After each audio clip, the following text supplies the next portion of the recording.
que a gente quer conversar com vocês hoje é um assunto muito importante, que é a democratização da educação em dados. Mas eu vou começar pela educação em dados.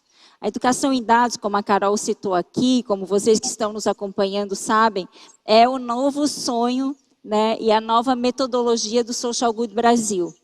É o nosso bebê. Nós temos aqui 9 anos, mas estamos na área de dados com dados para o bem desde 2017 e na educação em dados desde o ano passado.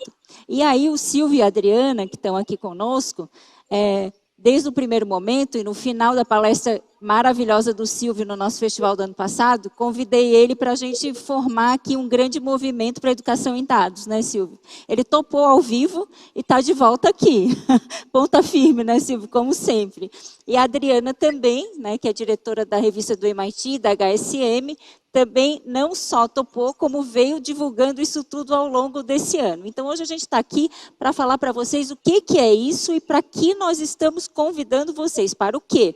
Né? E é um convite mesmo, um convite para todo mundo que está aqui conosco, que faz parte da grande família SGB, né, que está chegando hoje, que está se integrando hoje conosco, é um convite. O que é isso?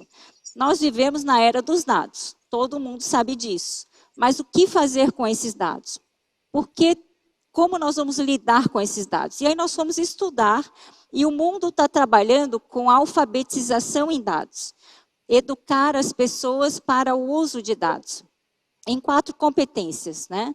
Ler, trabalhar, analisar e se comunicar com dados. Mas nós achamos, nós aqui no SGB, os nossos parceiros que investem conosco desde o começo, achamos que precisamos ir além. Então, além em 2 sentidos, além nas competências, porque nós olhamos sempre para além da tecnologia, olhamos para as pessoas, para os seres humanos, e além no alcance. Porque o que está acontecendo no mundo, e foi um estudo enorme que eu também ajudei a liderar, é dentro das corporações, dentro das grandes empresas, educar o ambiente corporativo em dados é super importante. Mas aqui nós temos um desafio de educar todo mundo em dados, todo e qualquer brasileiro e até em língua portuguesa, como a gente já conversou. Então, a nossa metodologia tem mais 3 competências. Tem tomada de decisão com dados, ética, privacidade e segurança e impacto social com dados, que é o nosso coração aqui no SGB. Então, eu convido vocês, porque parece isso tudo muito difícil, entrem aí na plataforma, tem Avalie sua fluência em dados. Vai lá e dá uma olhadinha, quando terminar aqui a nossa conversa, e veja como é que está a sua fluência em dados. Como é que você está nesse mundo de dados. E eu garanto que para o futuro do trabalho, ou para o presente do trabalho, a gente vai precisar do que está falando hoje. Mas a gente também sabe que daqui a 10 anos a gente vai estar avaliando isso. Então, esse é o convite. Né? Além disso, a gente tem uma série gratuita no YouTube, chama Habilidades, que lá você vai poder ter uma educação básica nas 7 competências. Vai lá e dá uma olhadinha, é gratuita. E eu vou fazer um pedido, né? Porque a gente tem que pedir, espalha para o mundo a autoavaliação, espalha para o mundo habilidades. Agora eu vou chamar a Adriana para ela conversar conosco, a Adri, sobre o que ela pensa da educação em dados, como é que ela se sente aqui nessa aliança que a gente está recém-formando. Depois vou chamar o Silvio e depois a gente vai bater um papo. Fique aqui conosco. Adri, está contigo. Perfeito, Nanda. Bom, primeira coisa eu queria contar que eu fiz esse teste e eu tô com um grau razoável. Eu não tô no máximo, provavelmente o Silvio tá no máximo, eu tô no segundo máximo e fiquei toda orgulhosa disso. Então vale a pena fazer esse teste sim. Bom, eu sou jornalista, eu acabei não falando a idade no início, mas se eu falei que eu tenho 30 anos de experiência em jornalismo, dá para fazer um pouco as contas, né? E jornalismo e dados são, né, pão com queijo, goiabada e queijo, enfim, as coisas são completamente ligadas. Mas o mundo que a gente está vivendo agora, além de eu gostar demais disso, o mundo traz um outro tipo de desafio, porque o que eu consumo e o que eu traduzo e o que eu entrego é a informação já trabalhada. E agora eu posso fazer esse tipo de informação com uma quantidade de dados que eu nunca tive acesso antes. Aliás, eu comecei a trabalhar antes da internet, eu caçava, eu garimpava dados assim na marra. A internet já trouxe um novo mundo e agora isso está se multiplicando loucamente e a gente trabalha demais com dados. Mas eu queria falar de 3 coisas que me chamaram muita atenção para a importância da educação de dados. Eu tenho um olhar, eu sou uma jornalista especializada em administração, em gestão de empresas, né? No mundo empresarial. Eu acredito muito na questão da microeconomia, que as empresas fazem a economia, tanto ou mais do que a macroeconomia, né? Os governos. E aí eu me especializei nessa área, e nessa área os dados são extremamente importantes e o Brasil está defasado. E aí a gente vai descobrir que o Brasil está defasado de uma maneira geral, não é só nessa área. Mas o Brasil está defasado e os executivos estão defasados. A gente deu 2 pesquisas, e eu sei que você também tem pesquisas, Nanda, mas a gente deu 2 pesquisas recentemente na revista MIT Sloan Review Brasil, que é uma revista dedicada à inteligência digital. Uma foi sobre o que os executivos, o C-Level, né, os executivos do topo da pirâmide das empresas, tinham feito durante a pandemia para se aprimorar, para aprender mais e para serem melhores gestores e etc. E uma das perguntas lá da pesquisa é se eles tinham se dedicado a estudar mais de tecnologia e dados. E aí o resultado foi horrível. Assim, deu 4% dos executivos, 4,2% tinha se dedicado a estudar mais de tecnologia e dados. E aí a gente ficou pensando e tivemos uma discussão, Nanda e Silvio são do conselho editorial da MIT Sloan Review Brasil, a gente discute muito isso lá, tivemos uma discussão se era preciso um executivo conhecer dados ele mesmo, conhecer tecnologia ele mesmo, ou ele só mandava, contratava o cara lá da TI e dizia, faz aí o que eu estou pensando. Até teve algumas discordâncias lá, não foi num primeiro momento, não foi tão unânime, mas depois eu acho que chegamos à unanimidade de que não se consegue pensar no que se pode fazer com dados e com tecnologia se você não entende o básico. Talvez você não precise sair programando, mas você tem que entender a lógica da coisa para conseguir fazer negócios, enfim. E isso vale para qualquer organização e isso vale para o Brasil. Então, essa questão da inteligência digital e dessa pouca importância que os executivos dão, e aí a gente fez uma outra pesquisa, essa global, a MIT americana fez, e a gente reproduziu aqui, e eles fizeram incluindo o Brasil, também dá 18% dos executivos globais de C-Level, né, desse topo da pirâmide, capazes, com inteligência digital, capazes de entender dados e de lidar com dados. Então, tudo isso me deu uma assustada e, em paralelo, eu fiz, só para arrematar aqui, em paralelo, eu fiz nesses últimos anos, eu também fiz um livro, junto com o José Salib Neto, chamado Algoritmo da Vitória, que é sobre técnicos esportivos, os melhores técnicos esportivos de todos os tempos, e também descobri que, ao contrário do que é a impressão geral, porque eles publicam livros meio de autoajuda, né? Vamos, tenhamos força, livros motivacionais, essas coisas todas, eles trabalham demais com dados. E quando eles não tinham tecnologia e dados como a gente tem hoje, porque a gente fez um levantamento de todos os tempos, né? Técnicos esportivos de todo mundo, de todos os tempos, quando eles não tinham maneiras de ter esse acesso fácil a dados que a gente tem, eles pegavam na unha, eles garimpavam os dados. E dados eram fundamentais, ao contrário do que se acha, que é tudo uma questão de motivação e de, né, vamos, força psicológica que a gente vai vencer. Então, isso também me impactou muito em relação aos dados. Eu acho que eu já falei demais, eu quero ouvir o Silvio agora. Não falou demais, não. Mas, olha, bem importante falar, antes de passar aqui para o nosso super Silvio, que eu também fiz a autoavaliação, obviamente, né? Desde o começo eu estou lá com a Adriana. Isso, a gente nunca vai chegar onde o Silvio está e não precisamos chegar, porque nós não temos que ter formação em dados, né? Então, o que a gente quer dizer para vocês é que é para todo mundo, não importa, não tenha receio de fazer avaliação. O que é? Não tenham receio de fazer autoavaliação, porque o nível de influência a gente vai poder ajudá-los a prosseguir, são 4 níveis, né? Então, eu vou passar para o nosso Silvio Meira, né? Aqui, um ícone na área de tecnologia no Brasil. Aqui falamos, a Carol falou um pouquinho sobre ele, o Thiago, mas o Silvio também é um dos idealizadores e fundadores do Porto Digital, que é um grande ecossistema brasileiro em Pernambuco, não é, no Recife, de tecnologia e dados. Então, assim, é uma honra ter o Silvio conosco discutindo esse assunto. Silvio, está contigo. Obrigado, Fernando. Obrigado, Adriana. Levando em frente o que vocês estavam dizendo, a primeira coisa é que a barra está sempre subindo. Quanto mais você sabe sobre dados e sobre ciclo de vida de informação nos negócios, na realidade você precisa saber mais. E você precisa saber mais, e isso é verdade em todos os cenários de negócios. Uma das coisas que a gente vai ter que tratar, Fernando e Adriana, nos próximos muitos anos, eu diria nas próximas muitas décadas, é que nós começamos a depender cada vez mais de dados. E a gente tem uma certa ilusão de que as empresas sabem o que é que estão fazendo. Mas deixa eu dar um dado, 2 números aqui, sobre o que está acontecendo nas empresas. Uma pesquisa global feita com líderes, nível C, líderes de comando mesmo, de bancos, incluindo o Brasil, com 2 exceções do nível C. São os gerentes de produto e os líderes de transformação digital.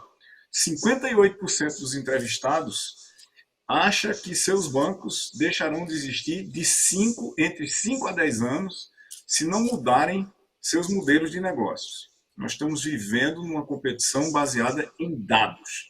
E bancos são de dados sobre dinheiro.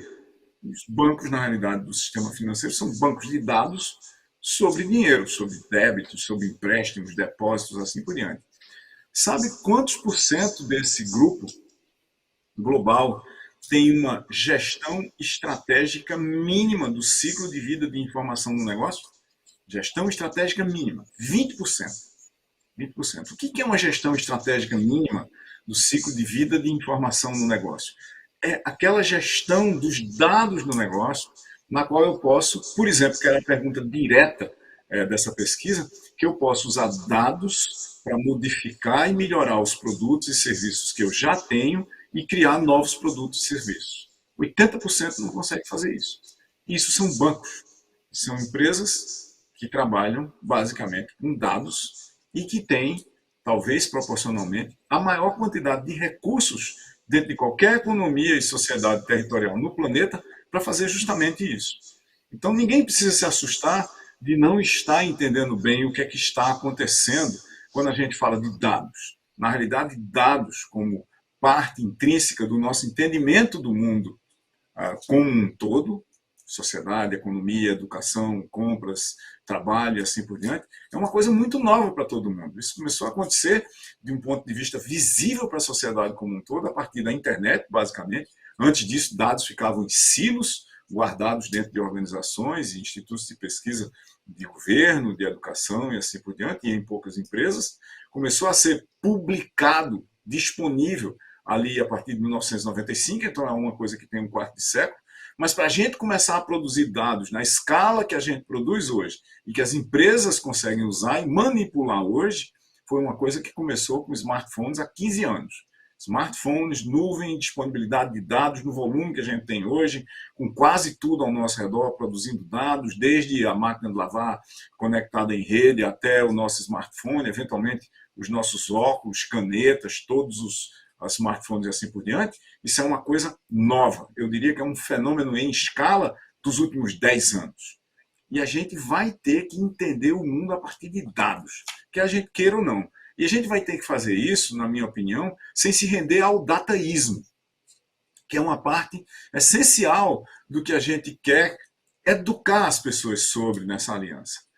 Dados são fundamentais, mas nem tudo são dados. Dados servem para a gente ter intuição sobre a realidade, para a gente criar hipóteses, para a gente desenhar novas estratégias, para a gente pensar sobre o mundo tendo dados, mas com a liberdade de imaginar um mundo diferente daquele que é representado pelos dados. Os dados representam o passado, e em cima deles a gente pode desenhar perspectivas de futuros. A gente faz isso nas empresas que têm essas competências, mas a gente não pode se render a dados ditando o que nós temos que fazer. Não podemos ter uma dita-dados. Nós temos que usar dados para libertar o espírito humano, para libertar a criatividade humana, para fomentar processos de aprendizado e performances em níveis muito mais elevados de pessoas, de negócios e assim por diante. E nós temos, já hoje, dificuldades dramáticas com isso. Tem um trabalho que acaba de ser publicado recentemente que mostra que empresas que incluem em seus aplicativos kits de software que mandam dados para as outras empresas, isso é uma prática muito comum no universo digital, no universo dos aplicativos. Eu faço um jogo e aceito botar no meu jogo, e sou remunerado por isso, um kit que captura dados de quem joga meu jogo para mandar para uma empresa que está no mercado amplo de dados, fornecendo dados sobre o comportamento das pessoas, para anúncio, para e-commerce, para outras formas de uso e de localização, assim por diante. Um número suficientemente grande dessas empresas desconsidera as opções do usuário de não mandar seus dados para ninguém e ainda assim manda. Esse é um dos maiores desafios, Fernanda, Adriana e todo mundo, desse universo que é movido a dados. É o comportamento ético das empresas. Não adianta apenas a gente ter legislação. A gente tem que educar todo mundo, em toda a cadeia de valor, em toda a rede de valor de dados, ou que usa dados, ou que cria, fornece, manipula, vende dados, são um mercado também, dados na economia, a ter comportamentos que são baseados em princípios e valores que respeitam os direitos humanos. Se a gente não conseguir fazer isso em escala, a gente vai viver num universo de conflito baseado em dados. Isso não serve a ninguém. Põe todas as empresas sob suspeita, porque as empresas que respeitam as opções dos usuários são também incluídas nesse grande bolo de porque todas as empresas usam os nossos dados. Não é verdade. Há muitas empresas que respeitam, há muitas empresas que tratam os dados das pessoas apropriadamente, e a gente não pode confundir o lado bom com o lado mal da força o tempo todo. Mas todo mundo tem que aprender a usar dados, todo mundo tem que aprender a usar dados no seu próprio benefício e para criar valor também para os outros, e todo mundo tem que respeitar os direitos essenciais de todo mundo, inclusive sua privacidade e a guarda protegida devidamente dos dados que a gente entrega para as empresas. Acho que o que o Silvio colocou é justamente o que a gente pensou, né, e ouviu muito sobre as 7 competências. Então, como que nós vamos ensinar uma alfabetização em dados, um termo que a gente nem gosta, mas em inglês é data literacy, sem colocar essas competências de ética, privacidade, segurança, tomada de decisão, porque não adianta ter dado, como o Silvio explicou, tem que saber tomar decisão com dado. Pensa nossas políticas públicas, como podem melhorar com dados, com ensino de dados. Mas uma coisa que é para você que está aí, para qualquer um de nós. Brasil é dos países com mais fraude e golpes na internet. No mínimo do mínimo, não é nenhuma questão da LGPD, da Lei Geral de Proteção de Dados, dos seus direitos. No mínimo é para você viver melhor, porque ter uma educação mínima em dados vai, inclusive, te ajudar, né, a qualquer pessoa a não cair nesses golpes, fraudes, enfim, proteger seus dados, porque a gente está falando de ataque e defesa de dados também. Então, como o Silvio colocou, é um universo muito novo, a gente sabe que está num universo muito novo, mas a gente também sabe que é essencial, é como ser alfabetizado, e é por isso que Fórum Econômico Mundial, organização, né, OCDE, está trabalhando com a literacia em dados, a alfabetização em dados, e no nosso caso, a educação em dados, como uma competência essencial para o futuro e para as nossas crianças e para qualquer cidadão. Eu acho que assim, esse ponto das 3 competências é importante ressaltar, e quanto que a gente pode também causar impacto social com dados, que é o nosso papel aqui no Social Good Brasil também, como uma das organizações inseridas num ecossistema que pode fazer essa grande aliança. E aí eu queria perguntar aqui para o Silvio e para a Adriana, como a gente pode fazer essa aliança, como é que vocês enxergam isso, né? Nós, SGB, o Silvio, com os vários chapéus que ele tem aí né, dessa caminhada em universidade, empresa privada, conselhos, enfim, todo tipo de organização. A Adriana aqui né, com os grupos editoriais. Como que nós podemos convidar as pessoas e como podemos fazer essa aliança? O que vocês têm para nos dizer? A gente já está tendo umas reuniões boas sobre isso, hein, Nanda? Sim. Estamos criando muitas coisas aqui, eu não sei, ainda não está tão desenvolvido a ponto da gente falar. Deixa eu só fazer um comentário que eu acho que é um pouco um contraponto em relação ao que o Silvio falou e que acho que é importante. Quando a gente é educado em dados, e é isso que a gente quer fazer, que as pessoas, que a gente divulgue cada vez mais os cursos, os treinamentos, as maneiras, e em todos os lugares, né, nas escolas, nas empresas, onde puder ser. Quando a gente é educado em dados, a gente consegue algumas coisas muito interessantes, e eu vou falar duas simples que eu acho que talvez as pessoas não se deem conta. Uma que eu descobri não faz tanto tempo assim, é que quando você vai pedir um empréstimo num desses aplicativos de empréstimo da internet, uma das coisas que eles analisam para você conseguir o crédito é quanto tempo você fica na página do contrato. Se você for daquelas pessoas que clica rápido, dá ok no contrato, aceita e vai em frente no processo, fazendo cadastro, etc., em geral o seu crédito é negado, porque eles acham que alguém que não tem o interesse em ler o contrato não vai ser alguém comprometido com o pagamento daquele empréstimo. Então, se as pessoas têm essa educação, entendem como funciona essa lógica, você vê que ela já tem uma vantagem, pelo menos, na questão de conseguir o crédito. E a outra que me diz respeito muito fortemente, que tem a ver com a mídia tem uma crise de modelo de negócio mundial, aí todo mundo sabe, né? A internet trouxe muita coisa de graça e o jornalismo tem uma dificuldade de se sustentar. Foi uma criação de uma empresa de design brasileira lá, que tem filial na Austrália. Eles criaram modelos de negócio diferentes para 2 sites que combatem fake news lá na região da Ásia-Pacífico. E eles faziam isso que o Silvio contou, só que do jeito certo. Eles, para financiar, já que o site tinha que ser gratuito, né, acessível a todo mundo, para financiar, eles perguntavam para os leitores se eles aceitavam treinar o machine learning de uma terceira empresa em linguagens, enfim, em tudo que for preciso treinar, em troca de ter acesso àquela notícia, àquela informação sobre fake news. E assim, eles tinham a informação, o site de fake news se sustentava, as pessoas conseguiam comer e viver, e é um modelo de negócio diferente para a rede social. Então, dado pode ser uma coisa muito interessante, contanto que ele seja tratado, contanto que haja essa educação em dados, ele seja tratado como deve ser tratado. Então, eu acho que quando a gente conseguiu, eu não respondi exatamente o que você falou, porque eu deixei para o Silvio responder, mas eu quis dar essa perspectiva de como o mundo pode ser diferente quando você tem um conhecimento razoável em dados. Muita coisa pode mudar na sua vida.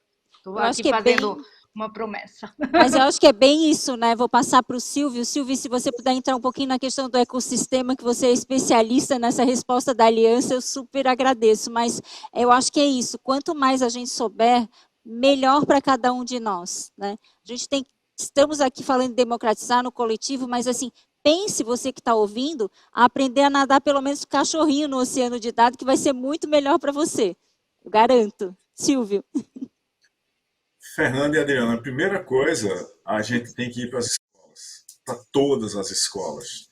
A gente já tem uma geração inteira, se a gente pensar que smartphones, celulares chegaram muito antes, né? Mas smartphones chegaram em 2006, a gente vê hoje gente em todas as camadas econômicos sociais do Brasil. Nós temos 70% da população brasileira usando smartphones. A vasta maioria dessas pessoas não teve nenhuma oportunidade de aprendizado sobre o que é efetivamente o ciclo de vida de dados e de informação dentro da internet. Como é que isso acontece? O que são coisas absolutamente básicas, como essa que a Adriana estava descrevendo. Como é que eu protejo meus dados pessoais? Não adianta nada ter uma legislação de proteção de dados pessoais se nós, como indivíduos, somos descuidados. Se as organizações da sociedade não participam ativamente de um processo que torne a lei uma regra de convivência e não um conjunto de condições de embate. Não adianta nada alguém processar uma empresa porque seus dados já vazaram. Aí você vai atrás de alguma compensação. A empresa vai ser multada por causa disso, assim por diante. O que a lei geral, o que qualquer lei em qualquer país faz é estabelecer regras mínimas de convivência saudável entre pessoas, empresas, o Estado, as organizações do terceiro setor, naquele ambiente socioeconômico chamado país, por exemplo. No caso do Brasil, esse é o grande objetivo da LGPD, não é multar as empresas, é estabelecer padrões mínimos de convivência baseado em dados. Todo mundo deveria entender isso. E você não entende isso lendo a lei. Não é assim que você vai entender. Ah, a lei diz que vazar assim. Como é que eu faço para não vazar? Quais são os meus dados que deveriam estar onde? O que é um cookie? Como é que ele funciona? Ele está depositado aonde? O que é que ele guarda sobre mim? Por que as empresas sabem tanto sobre o meu comportamento online? Será que elas deveriam saber tanto? Será que elas deveriam saber menos? Mais? Para fazer o quê? Que tipo de informação a gente deveria ter dentro do sistema de saúde? Quem que deveria ter acesso a isso? Isso é uma coisa de letramento informacional, o letramento básico de dados. Deveria estar em todas as escolas. Mas também a gente deveria trazer para uma aliança que cuida de educação em dados todas as empresas, principalmente as maiores, começando por elas, por empresas que têm 10, 20, 30, 40, 50 milhões de pessoas nas suas bases de dados e os dados de todas essas pessoas lá. Não se enganem, toda vez que a gente visita algum site, a gente usa algum app, joga algum game, a gente está deixando um rastro registrado, literalmente, em dados. Para onde que isso vai? Quem que usa? Usa para quê? Por que é que eu recebo tanta informação que eu acho que eu não pedi? É porque implicitamente eu pedi. Os lugares que eu visito, quando eu navego na internet, criam uma pegada, criam um rastro. E a partir daí, as pessoas me oferecem coisas que, aspas, eu não pedi, mas que dá para interpretar com algoritmos, porque pessoas parecidas comigo acabaram comprando o produto P depois de fazer aquele percurso, que talvez eu compre também. Por isso que a gente, aspas, é usado pela rede como a gente é usado.